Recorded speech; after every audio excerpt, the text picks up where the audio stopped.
मुकालमा बच्चों से में आप सभी का दिली खैर मकदम है। तो बच्चों, आज हम शुरू करने जा रहे हैं 7वीं जमात का सबक खोजी की बहादुरी। तो चलिए जानते हैं पहली बात। तो आप लोग देखिए, पहली बात गौर से सुनिए। अपनी बात को बड़ा चढ़ाकर जो है पेश करते हैं, उसको कहा था डेंगे मारने वाले जो लोग जो हैं, उनमें कुछ आपके दोस्त होंगे जिनके साथ आप कभी आपसे बड़ी बड़ी बातें की होंगी। डेंगे मारना, शेखी बगारना समाज के कुछ लोगों का आम रवैया होता है। हमारी ज़बान के अदब में ऐसे कई किरदार हैं जो जिस्मानी तौर पर कमज़ोर हैं, लेकिन बढ़ चढ़कर बातें करने में बहुत ताकतवर होते हैं। अपनी बहादुरी के झूठे किस्से सुनाते हैं, उन्हें लुत्फ़ आता है। खोजी ऐसा एक किरदार है, ये अपने दोस्त मियाँ आज़ाद के साथ दुनिया की सैर के लिए निकलता है और अपने कारनामे बयान करता है जो उसने कभी नहीं किए हैं। ज़ैल का सबक उर्दू के मशहूर नावल फसाने आज़ाद से लिया गया है। तो चलिए देखते हैं जान पहचान। पंडित रतननाथ शरशार जून 1846 में लखनऊ में पैदा हुए। उनका ताल्लुक़ एक मुअज़्ज़ज़ कश्मीरी ख़ानदान से था। उन्होंने अरबी और फ़ारसी की तालीम हासिल की। पहले वो तदरीस से जुड़े थे, फिर सहाफ़त में नाम कमाया। तो वो सहाफ़त उसे कहते बच्चों जिसे अखबार, जिसे ना अखबार में लिखना। शरशार अखबार अवध पंच के मुस्तकिल लिखने वाले थे। तो अवध पंच जो अखबार लखनऊ से शाया होता था, पंडित रतननाथ शरशार ने जो है किश्तों में अपना नावल जो है वो लिखा करते थे। बाद में बच्चों देखो जो है जो किश्तवार जो नावल शाया होते हैं, उन्हें यकजा करके जो है असर नौ से शाया किया जाता है, नावल की सूरत में शाया किया जाता है। तो ऐसे अखबारात में भी ऐसे नावल वगैरह जो है शाया होने का रिवाज उर्दू ज़बान में रहा है। शहर कोसार, जामे शरशार, कामिनी और पी कहाँ उनके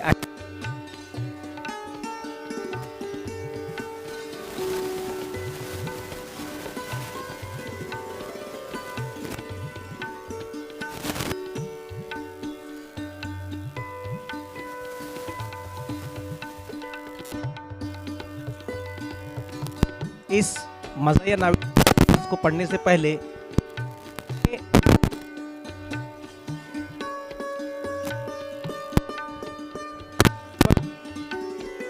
नावल फसाने आज़ाद से लिया गया है। इस नावल में कई किरदार हैं, आज़ाद और खोजी सबसे ज़्यादा मशहूर है। खोजी अपनी हिमाकतों और डेंगों की वजह से न सिर्फ उसकी किताब की जान है, बल्कि उर्दू के चंद जिंदा जावेद किरदारों में से एक है। इस सबक में खोजी की हिमाकतों की तस्वीर कशी की गई है और दिखाया गया है कि मार खाने के बाद भी किस तरह अकड़ता और ये बताने की कोशिश करता वो पिटा नहीं, बल्कि कई और लोगों को मार मार कर दुरुस्त कर दिया। सवाल पजीर माशरे में ऐसे किरदार पैदा हो जाते हैं। आज भी ऐसे किरदार मौजूद हैं। शरशार ने मुबालगा आमेज़ मिज़ाह में खोजी की एक नहायत ही दिलचस्प किरदार बनाया है। तो चलिए बच्चों देखते हैं सबक। मियाँ खोजी और आज़ाद को लखनऊ आए काफ़ी दिन हो चुके हैं। तो वो दोनों जो मियाँ खोजी और आज़ाद जो है पंडित रतननाथ शरशार के नावल के जो अहम किरदार हैं, सराय में क़याम था। देखो सराय उसे कहते हैं कि जो पहले वक्तों में जो है होटल्स वगैरह का रिवाज नहीं था, लोग सराय में अपने क़याम करते थे। एक रात अजीब वाक़या पेश आया। खोजी दिन भर थके हारे पलंग पर दराज हुए तो ज़रा देर में उनकी आंख लग गई। आप जाने के सराय के खाट खटमलों का बसेरा। अब देखो सराय वगैरह में जो है, क्योंकि लोग मुसाफिर आते रहते जाते रहते, तो सराय वगैरह में जो है खटमलों की भरमार होती है।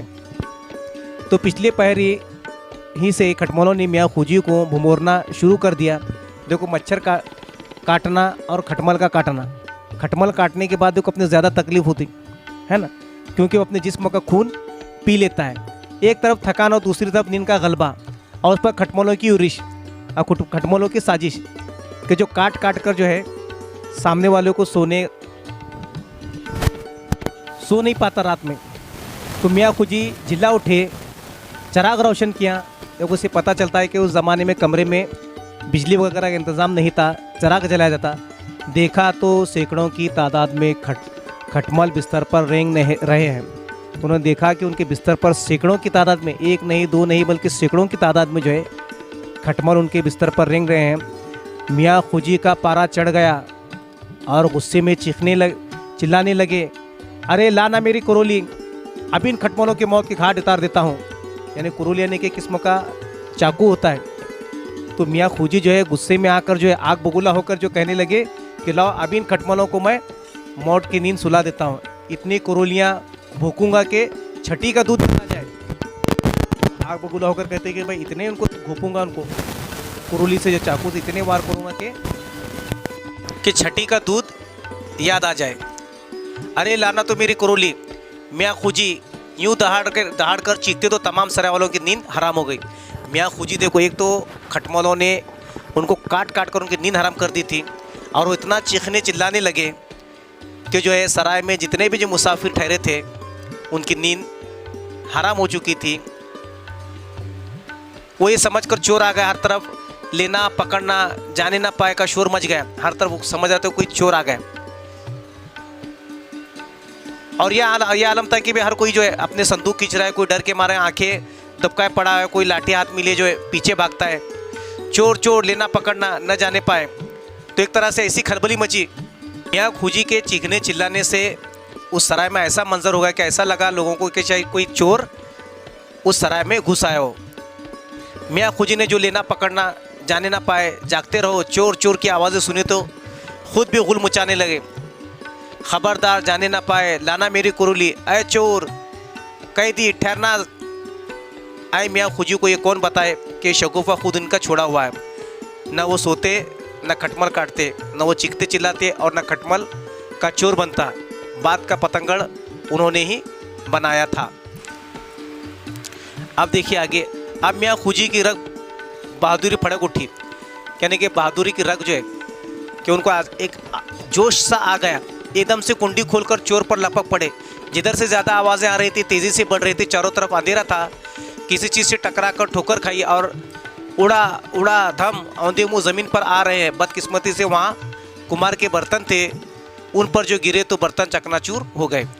तो मियाँ खूजी जो है ऐसी उटपटांग हरकतें करने लगे कि वे कुमार के बर्तन, जो मिट्टी के जो बर्तन थे, उनके गिरने से जो है वो बर्तन चकनाचूर हो गए। उनकी हिमाकतों से, उनकी बेवकूफ़ी से जो है अब उन्होंने खुद मुसीबत मोल ली थी। कुमार ने जो देखा कि बर्तनों पर से कूद कर भाग रहे हैं तो उन्होंने भी चीखना शुरू कर दिया, चोर चोर पकड़ो को पकड़ो, जाने ना पाए। तो लोग जो है अब वो खटमल तो रहे दरकिनार, अब लोग चोर समझकर मियाँ खूजी के पीछे ही दौड़ने लगे। मुसाफिर, भटियारे, हवाली, मवाली, कोई डंडा लिए, कोई बेद घुमाता है, कोई लकड़ी हिलाता है, और मियाँ खूजी टूटे हुए बर्तनों पर से बेदम पड़े आवाज़ें लगा रहे हैं।